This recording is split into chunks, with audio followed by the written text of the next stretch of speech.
and this is VBS in a box. As you can tell, we're on our construction site, and I'm going to be your foreman for the week. We have our handy dandy toolbox, and inside our toolbox, we're going to have a booklet that I want you to follow along each day. There's stories in here, and I'm going to tell you a little bit about this one story for today. It comes out of my handy dandy toolbox. This is my Bible, and this is what I like for you all to have one too. It's a great toolkit for you, and it'll help you get through anything you're going through in life. Today we're going to learn a little bit about God choosing somebody. Rather, God's son, Jesus, when he was here, he chose a man named Matthew. It comes out of Matthew's book, Matthew chapter 9 through 13. We're going to learn about how Jesus chose Matthew. Well, let's read a little bit and let's learn a little bit today. As Jesus went on from there, he saw a man named Matthew. Matthew was sitting at a tax collector's booth. Why? Well, that's because Matthew was a tax collector. And you see, nobody liked Matthew because he took their money. Because what? He worked for the Roman Empire. But he was just like one of them. Matthew was a Jewish guy. And so all of his people thought he had turned his back on them. Man, I'm sure that was hard for Matthew. But Matthew made a lot of money out of it.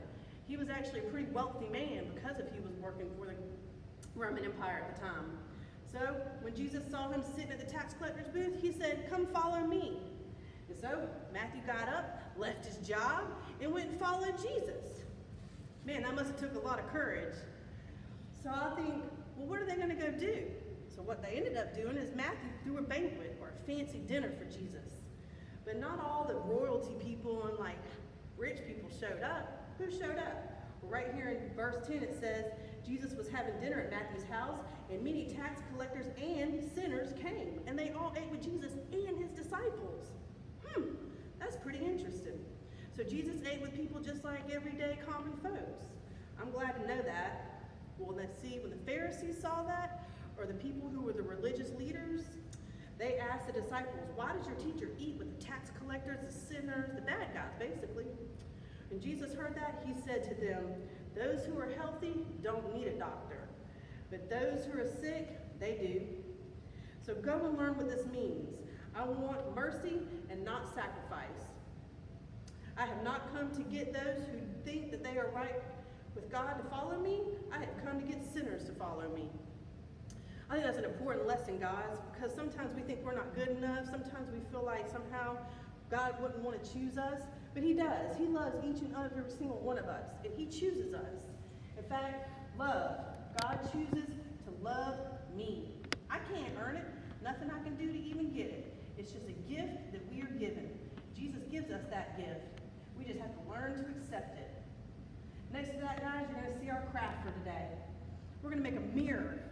Well, we're not going to make a mirror. We provided something for you in your box. In your toolbox here, we've got a piece of foam here. It's a brown piece of foam.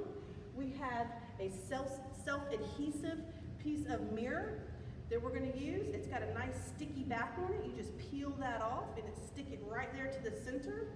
Along with that, you're also going to have this little sticker sheet. And it's got a hammer and a screwdriver and a wrench, some nuts and bolts.